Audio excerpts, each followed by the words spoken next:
over. With me today, we are fortunate to have UNI political science alum, class of 2018, Aarika Forney, who was a former student of mine who is now pursuing a Ph.D. at the University of Oklahoma, where such luminaries as Professor Donna Hoffman got her Ph.D. So she follows in esteemed footsteps, and we'll talk to Aarika about that. But first, Aarika, how the hell are you? I'm doing well. I'm really excited to do this. It's been a long year, it seems like, but I'm ready for the semester to be over mostly. I think we all are. I tell you, is Oklahoma ending the semester early? No, we No? in December 18th, so Well, same. That's about the same as it always would be, right? yeah. Yeah. Did y'all start at the same time? Yep. Yeah. Okay. They're just only going to tweak the next semester. We'll start later and we won't have a spring break. Okay. Yeah. So that's kind of what we're doing. Tell me, at least everybody is supposed to wear a mask inside classrooms and stuff, right? Yes, Okay. yes. Okay. And And students have been pretty well with it. We thought we were going to have issues, but students, they're pretty well. yeah, same exact thing here. I was concerned about that as well. I haven't had any problems. I was mainly concerned as a in the teaching. I have tend to be a dry sense of humor, and they can't see my face, and I can't see their face. So I had to tell them. I said, "Look, just remember, I'm probably joking if I say something you think is crazy, but it is not as bad as I thought. It was a little weird, but it's not hard to talk in, really. Once you get used to it, it's no big deal." So, Aarika, tell us, where are you from? How did you end up at UNI, first of all? So I'm from Waterloo, Iowa. So I went to UNI after my friend told me she applied because I took a year off after graduating from Hawkeye with my criminal justice degree. And I was like, and I was looking at other colleges in Illinois, but I was like, I think I'll go back home and go to UNI. And originally I started as a global studies major. I want to say that's what it was. And then I actually took your class, international security. And I was like, okay, I'm switching to poli-sci. Well, that's nice to hear. So you're saying that the international security class is the one that hooked you? Yeah. Ah, good. And by the way, viewers, I haven't told Aarika anything to say here. I won't lie. It does warm the old heart to hear former students say nice things like that. So that was going to be my next question: how you fell into poli-sci. So you're saying it was sort of just by happenstance you needed a upper div elective, and you happened to take one that hooked you and turned you on at the right time? Yeah, especially because didn't really know what I wanted to do. I just knew global studies at the time. I thought at the time was something I wanted to do because I want to work with immigrants, refugees. So like, okay, I'll do that. And then I took international security and I was like, okay, I like this stuff. So I'm pretty sure I could do something with this with immigration and refugee work. Absolutely. Were there during your time in the political science department, were there other key courses or professors or books or key experiences that you had that really, when you started at UNI, you obviously didn't say, well, I'm going to go be a PhD student someday at OU. I certainly didn't ever think that I'd be a professor, right? So tell us a little bit about, I don't know, some adventures or experiences you had within the department where hopefully it helped you. But tell us if anything you wish we would have done different. Also, is fine. I think one of the key things was more so the critical thinking skills that we had to have, especially taking your classes or even Dr. Warby's classes and think more about the world or whatnot. That kind of pushed me to wanting to get a PhD because I had all these questions, even though I ended up not going for international security or international relations as my PhD. but also like the friendships I've made, like Noelle. I still talk to Noelle, and she's a PhD at Nebraska. I was just interviewing her just the other day. She's doing Yep. great too. Yeah. Yep, she's doing great. So I think that, and then like one of my favorite books was Dark Territory that we read in your class. I think that's Yeah. by Kaplan. Yeah. Yeah. And that cybersecurity from an international security perspective is obviously only gotten more important. Yeah. Since then. So that's good. I always like to hear that students usually they'll remember some book which sticks with you. I try to assign books that are at least interesting and thought provoking and so on.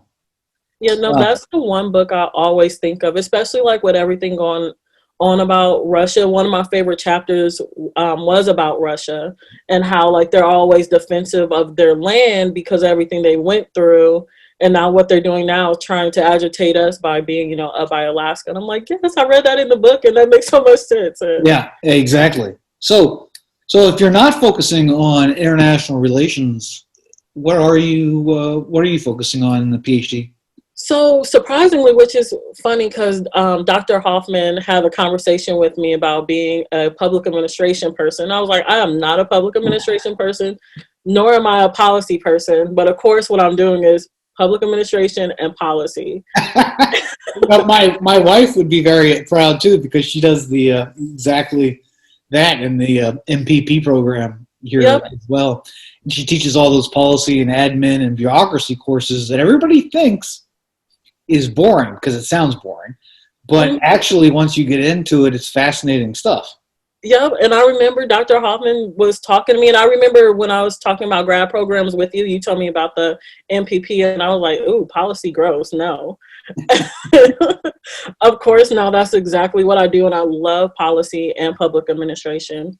So I want to look at like local and state governments mostly in that arena, and then like immigration and race relations, as well as like segregation of immigrant neighborhoods and all that. Well, so that's my goal, at least. That is fascinating stuff. Actually, when you were here, were you able to take courses with Professor Larimer, for instance, who does a lot of state and local policies, or my wife, Jamie, also? No, the only class I got to take with Dr. Larimer was his stats class. That is the Because method. at the time, I didn't think I wanted to do local and state government. Right, sure. Yeah, that's interesting because let this be a lesson to the audience. You never know. I say this all the time. You never know what doors are going to open. Mm-hmm. And people, students, especially as they get closer to graduating, are always super nervous. Oh my God, it's all coming to some finale. Mm-hmm. What am I going to do? What am I going to do? And I always tell them, look, all the most interesting people I know had no idea what they were going to do. Right? After college, when I graduated, I just up and joined the military. And I never thought, and then, shit happens and planning is fine and good, but I don't think you want to stress out about it. And you need to people need to go with the flow and take those electives and dip your toe in the water of various subjects and see what excites you. And another thing that you might agree with me on, Aarika, is don't make decisions just based on do you think you're going to get a job or how are you going to make money. That's one of the common things. People are always saying, well, I think political science is interesting. I want to learn about the world. I want to be a critical thinker and informed citizen. But, my parents say it's no good because how am I going to get a job? I always say, the job will come. Mm-hmm. What, are you going to go major in something that you hate doing so you can go work in a cubicle for the rest of your life and be miserable? If you enjoy what you're doing, it will all work out. You just have to have patience and go with your heart. What do you think about that? Oh, absolutely. Because there's no way. Like, I think if I was really bent on getting a job, I don't think I would have picked political science. And honestly, when I first started going to school, I did. I was picking majors that would make me a lot of money because everyone was like, well, if you're a journalism major, we're not even going to have newspapers, so you need to stop doing that. And I was like, okay, well, I'll go for marketing. I hated my marketing classes, hated them. So I was just like, you know what? I'm more of a people person and I want to be like socializing and all of that. So political science, like I said, I was a criminal justice major, and I was like the more natural transition would be to political science, and I love it. Yeah. Politics and all. And that's great, because another thing, even for parents that might be watching, as well as prospective students or current students or alum, would also agree that we're not a trade school. It's not like we're teaching you to be a welder or whatever, which is fine. Great. That is a job that you can have, and it is good. But what we really focus on in political science is not teaching a trade, but teaching how to think. Mm-hmm. Not what to think, but how to think, which is why we always talk about critical thinking, that sort of not buying into every stupid conspiracy theory. It just drives me up the wall, because I don't even want to get into that tangent. But what we're about is critical thinking, and I think the ability to communicate orally and through the written form, which, sorry, employers, wherever they are, like that. I always say you could be the best computer programmer in the country, but if you can't talk to people and you can't express your thinking verbally or through writing, you're not going to be as valuable as somebody that can. Right. And so those courses that we have, a broad range of courses, as you know, allow people to take a little international security, a little international economy, political economy, or Russia, or Africa, China, Europe, policy, state and local, a little something for everybody. It should be able to turn you on. But you never know. Like you said, you never know until you take the course, read the book, like Hunter Thompson said, buy the ticket, take the ride, see what happens. Yeah, and it's been fun. Like, even with like my teaching, how do I, get my students to actually think about these things that's happening? Right, and that's what I want to talk about next. Is it's awesome that you're teaching. Tell me about the subject matter that you're teaching, because this is great. Not all Ph.D. students get to teach, which, right. University of Nebraska and Oklahoma, for instance, do a good job with that. And I think it's the best thing you can do if you want to be a professor, is get that early experience. Mm-hmm. Because it's hard to teach teaching. You can't learn it from a book, especially professors who don't have like rigid state mandated requirements. Right. So from the construction of the syllabus to how are you going to grade these papers to how do you deal with student interactions to the whole 9 yards is awesome to get that experience early in your training. Also, it's good for the job market too, because you get to say, I taught X, Y, and Z, and maybe your competitor doesn't get to say that. Right. So tell me what you're teaching and if you enjoy it or what you've learned. So I'm not the instructor of record for the class, but it's Intro to American Federal Government, or as we call it, 1113. So words, and in Oklahoma, 1113 is required by state law. So we have to have all the students. Whoever goes to a university, Oklahoma University, has to take the class. So it's rare that I actually come across a poli-sci major. Right. But you can turn them on to it, though. That's your big chance, yeah. And I'm always excited when I actually get one. So I have one in my labs out of 40 students, and I'm just so happy he understands stuff. But It's really interesting because you get to see different walks of students because obviously they didn't opt into this class. Right. So you get to see how students have never thought about politics. And it's weird coming from me or to me because I've come from a political family. Like my grandparents were really political because they grew up in Jim Crow, Mississippi. So when they moved to Iowa, where they're like, we're voting and you will vote. And Yeah. so some of these students don't think about that. And I enjoy it for the most part, even though American politics, I always say it's not really my thing, especially when you talk about like the federal government.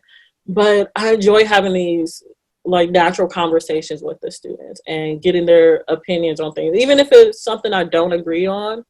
But if it's something I don't agree on and it's more so a fact thing, I will check them for the most part.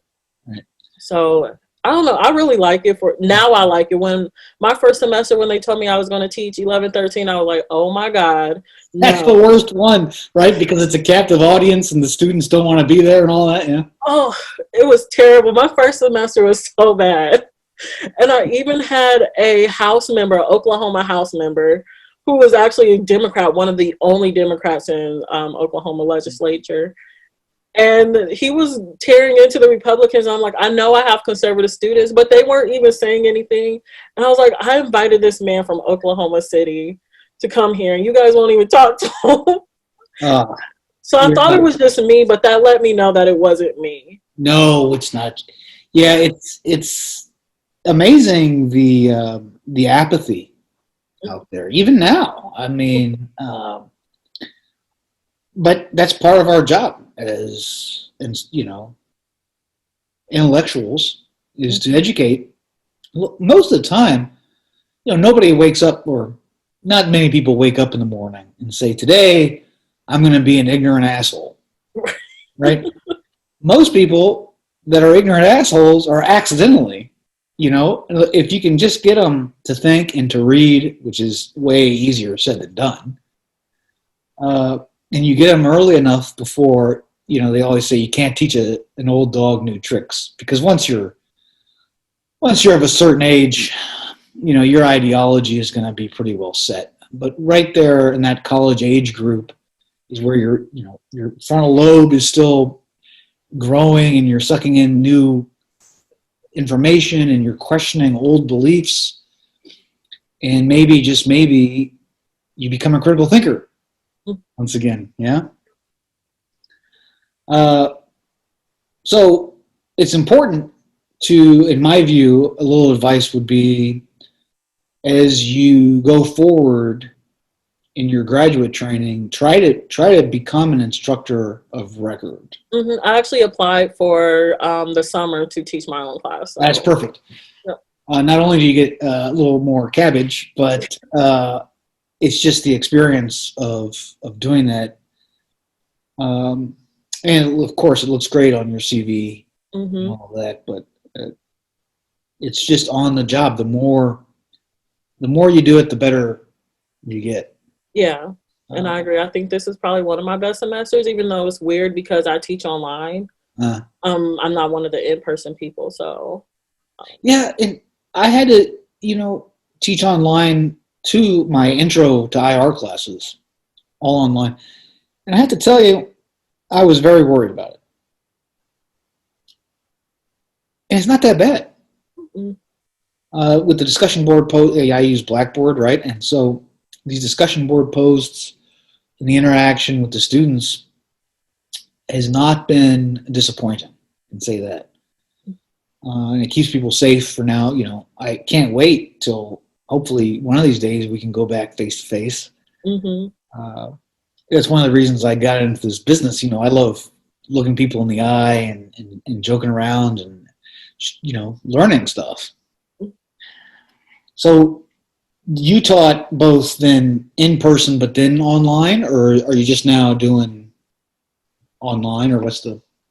Yeah, I'm just now doing online just because of COVID and everything. So normally we are in person, especially because the labs are very more interactive. Yeah. So we give them activities to do so that they could, make their critical thinking skills better. But it's kind of, that portion is a little bit harder to do because we can't really do activities like that, but we Yeah. work around it. Yeah. And because I know students don't want to just talk, especially because I have a 9:30 lab. Yeah. And Right. so I try to get some type of activity they can do on Zoom. And Yeah. Well, and that's good. I imagine this is, University of Oklahoma being a major research university. The course itself is huge, right? oh yeah. And then the sort of the TAs types will come in and do these. Some people call them recitation hmm or these smaller breakouts in order to get more contact with the students. Is that about how it works? Yep, that's exactly, because I think the main lecture ranges from 250 to 350. Yeah. So And for you and I students watching this, or prospective students, know that that's common for other universities like Texas or Nebraska or Oklahoma. You're going to have these huge seminars. One of the nice things about you and I, and especially the political science department, is you're never going to have that. mm, And I was just giving Noel a hard time about this too. You're never going to have a grad student teaching you. And no offense to grad students, but where it comes in handy is things like letters of recommendation. hmm So when when you have a professor that actually knows your face and name, and you're not just a number, well, they're going to be able to write a more personal letter of recommendation for you wherever it is you want to go, rather than these huge courses, maybe taught by great professors, but they're not going to know who the hell you are, most likely. hmm So there's some benefits of the undergraduate training we offer here, for sure. Yeah, no, me and Noel, we actually talk about that a lot. And it's easier, I think, at like schools like you and I to get to know your professors better.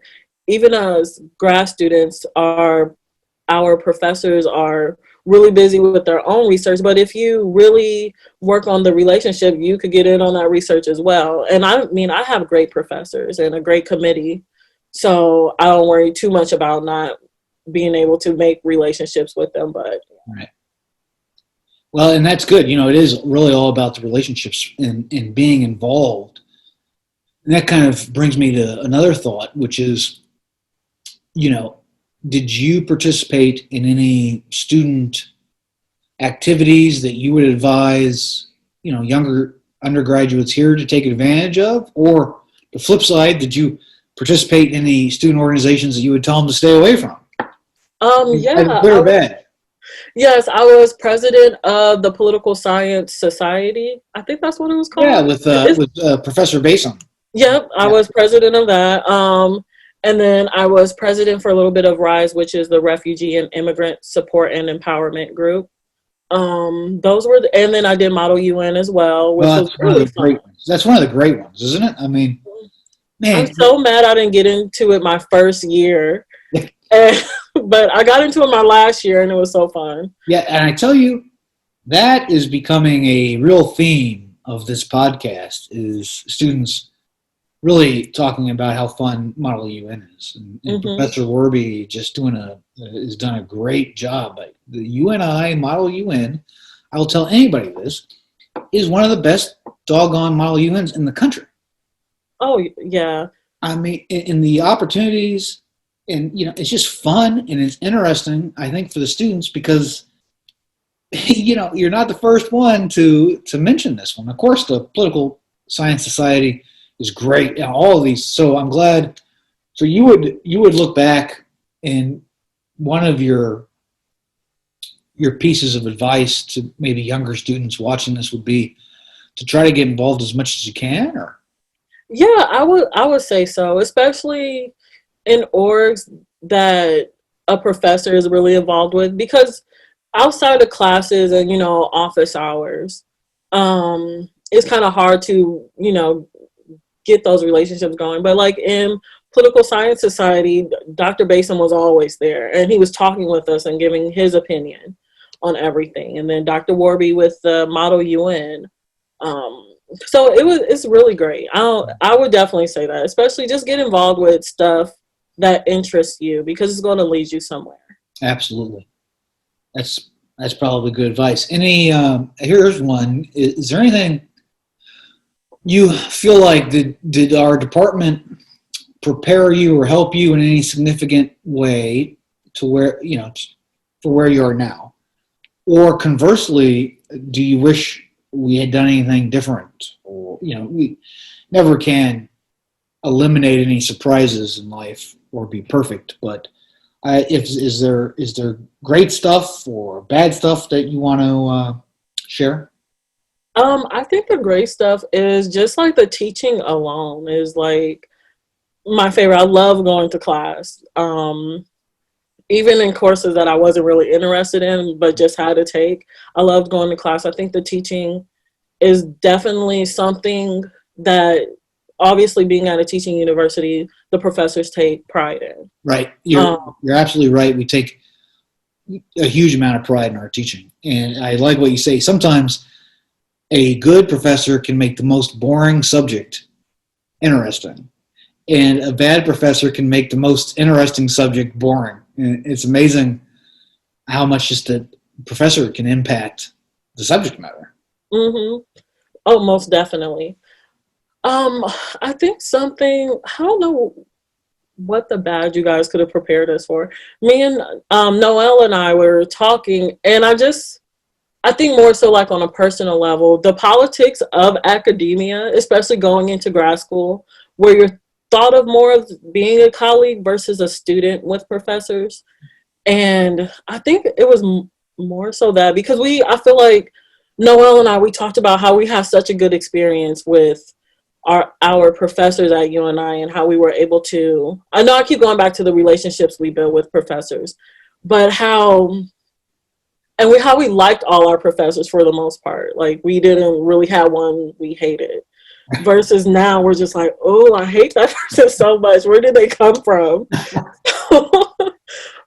And I think it's kind of that, like personality clashes, or because some of these people come from top tier schools, that they don't know how to interact with students or people in general. Right. So I don't know. Sometimes you can be a world-class researcher. Mm-hmm. And just terrible with, human skills. Yeah. But it's like Sheldon on The Big Bang Theory, right? Where, he's got this brilliant mind, but, he can't even drive a car. He's so incapable.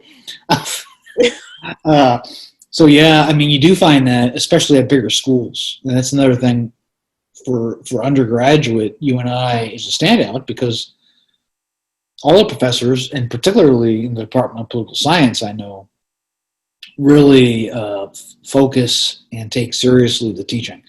Whereas some of these world-class researchers are great and important and crucial, but you can't be best at everything. Right. Right? Very few people can pull that off. And I'd be jealous of them. Like anyone I know that is a great researcher and a great teacher, I secretly hate a little because nobody should be that good.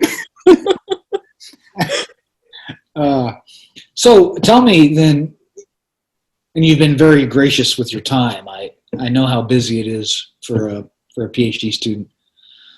But tell me in the audience at least what your goal is now, if you have a firmer one now once you graduate, and it's going to be a couple more years anyway, but what are you planning on now? Of course, these things can change, but I don't know. I think I actually started a graduate assistantship, kind of more of a fellowship with the Scholar Strategy Network, and they help with policy building between academics and practitioners as well as legislatures.